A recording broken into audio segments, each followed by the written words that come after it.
The Daydream. Alfred. Lord Tennyson. Prologue. O Lady Flora, let me speak. A pleasant hour has passed away while, dreaming on your damask cheek, the dewy sister eyelids lay. As by the lattice you reclined, I went through many wayward moods to see you dreaming, and, behind, a summer crisp with shining woods. And I too dreamed until at last across my fancy, brooding warm, the reflex of a legend passed, and loosely settled into form. And would you have the thought I had, and see the vision that I saw, then take the broidery frame, and add a crimson to the quaint macaw, and I will tell it. Turn your face, nor look with it too earnest-eyed. The rhymes are dazzled from their place and ordered words asunder fly. The sleeping palace I the varying year with blade and sheaf close and reclose the happy plains. Here rests the sap within the leaf, here stays the blood along the veins. Faint shadows, vapors lightly curled, faint murmurs from the meadows come, like hints and echoes of the world to spirits folded in the womb. 2. Soft luster bathes the range of urns on every slanting terrace lawn. The fountain to his place returns deep in the garden lake withdrawn. Here droops the banner on the tower, on the hall hearths the festal fires, the peacock in his laurel bower, the parrot in his gilded wires. 3. Roof-haunting martins warm their eggs, in these, in those the life is stayed. The mantles from the golden pegs droop sleepily, no sound is made, not even of a gnat that sings. More like a picture seemeth all than those old portraits of old kings, that watch the sleepers from the wall. 4. Here sits the butler with a flask between his knees, half drained, and there the wrinkled steward at his task, the maid of honor blooming fair. The page has caught her hand in his, her lips are severed as to speak, his own are pouted to a kiss, the blush is fixed upon her cheek. Till all the 100 summers pass, the beams, that throw the aureole shine, make prisms in every carven glass, and beaker brimmed with noble wine. Each baron at the banquet sleeps, grave faces gathered in a ring. His state the king reposing keeps. He must have been a jovial king. 6. All round a hedge upshoots, and shows at distance like a little wood. Thorns, ivies, woodbine, mistletoes, and grapes with bunches red as blood. All creeping plants, a wall of green close matted, burned brake and briar, and glimpsing over these, just seen, high up, the topmost palace spire. 7. When will the 100 summers die, and thought and time be born again, and newer knowledge, drawing nigh, bring truth that sways the soul of men? Here all things in their place remain, as all were ordered ages since.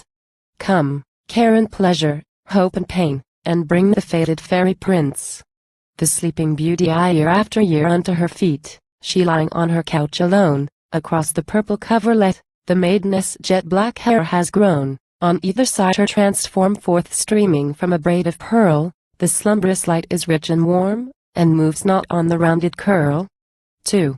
The silk star broidered coverlight unto her limbs itself doth mood languidly ever, and, amid her full black ringlets downward rolled glows forth each softly shadowed arm with bracelets of the diamond bright, her constant beauty doth inform stillness with love, and day with light. 3. She sleeps, her breathings are not heard in palace chambers far apart. The fragrant tresses are not stirred that lie upon her charmed heart. She sleeps, on either hand upswells the gold-fringed pillow lightly pressed, she sleeps, nor dreams, but ever dwells a perfect form and perfect rest. The arrival all precious things, discovered late, to those that seek them issue forth. For love in sequel works with fate, and draws the veil from hidden worth. He travels far from other skies, his mantle glitters on the rocks, a fairy prince, with joyful eyes, and lighter footed than the fox. 2. The bodies and the bones of those that strove in other days to pass, are withered in the thorny close, or scattered blanching on the grass. He gazes on the silent dead, they perished in their daring deeds. This proverb flashes through his head, the many fail, the one succeeds. 3. He comes, scarce knowing what he seeks, he breaks the hedge, he enters there, the color flies into his cheeks, he trusts to light on something fair. For all his life the charm did talk about his path, and hover near with words of promise in his walk, and whispered voices at his ear. 4. More close and close his footsteps wind, the magic music in his heart beats quick and quicker, till he find the quiet chamber far apart. His spirit flutters like a lark, he stoops to kiss her on his knee. Love, if thy tresses be so dark, how dark those hidden eyes must be. The revival I touch, a kiss. The charm was snapped. There rose a noise of striking clocks, and feet that ran, and doors that clapped, and barking dogs, and crowing cocks. A fuller light illumined all, a breeze through all the garden swept, a sudden hubbub shook the hall, and 60 feet the fountain leapt. 2.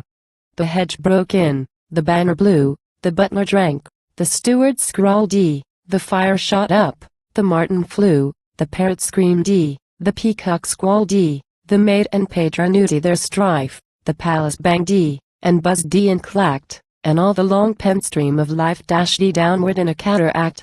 3. And last with these the king awoke, and in his chair himself upreared E, and yawned E, and rubbed E his face, and spoke, by Holyrood, a royal beard. How say you? We have slept, my lords. My beard has grown into my lap. The barons swore, with many words, 'twas but an after-dinner snap. 4. Party, returned the king, but still my joints are somewhat stiff or so. My lord, and shall we pass the bill I mentioned half an hour ago? The chancellor, sedate and vain, in courteous words returned reply, but dallied with his golden chain, and, smiling, put the question by. The departure I and on her lover's arm she leaned, and round her waist she felt it fold, and far across the hills they went in that new world which is the old, across the hills, and far away beyond their utmost purple rim, and deep into the dying day the happy princess followed him. 2. I'd sleep another 100 years, O love, for such another kiss. O wake forever, love, she hears, O love, 'twas such as this and this. And o'er them many a sliding star, and many a merry wind was born, and, streamed through many a golden bar, the twilight melted into morn. 3. O eyes long laid in happy sleep. O happy sleep, that lightly fled. O happy kiss, that woke thy sleep. O love, thy kiss would wake the dead. And o'er them many a flowing range of vapor buoyed the crescent bark, and, wrapped through many a rosy change, the twilight died into the dark. 4. 100 summers. Can it be? And whither goest thou? Tell me where? O seek my father's court with me, for there are greater wonders there. And o'er the hills, and far away beyond their utmost purple rim, beyond the night, across the day, through all the world she followed him. Moral I so, Lady Flora, take my lay, and if you find no moral there, go, look in any glass and say, what moral is in being fair? Oh, to what uses shall we put the wild weed flower that simply blows? And is there any moral shut within the bosom of the rose? 2. But any man that walks the mead, in bud or blade, or bloom, may find, according as his humors led, a meaning suited to his mind. And liberal applications lie in art like nature, dearest friend. So 'twere to cramp its use, if I should hook it to some useful end.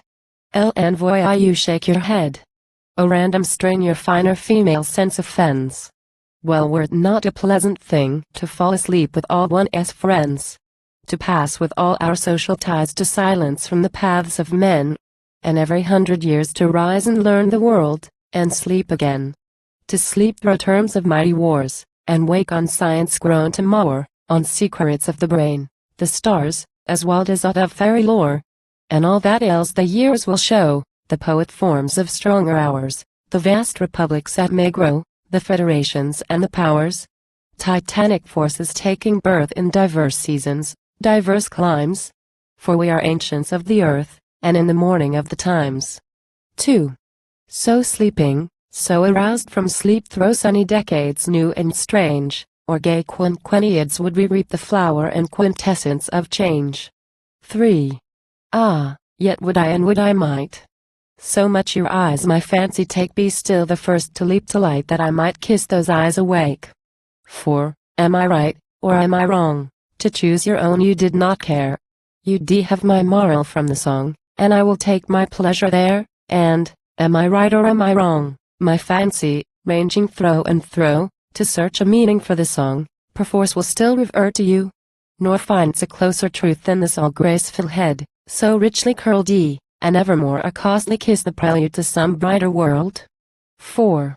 For since the time when Adam first embraced his Eve in happy hour, and every bird of Eden burst in carol, every bud to flower, what eyes, like thine, have wakened hopes, what lips, like thine, so sweetly joined whereon the double rosebud droops the fullness of the pensive mind, which all too dearly self-involved, yet sleeps a dreamless sleep to me, a sleep by kisses undissolved, that lets thee neither hear nor see, but break it.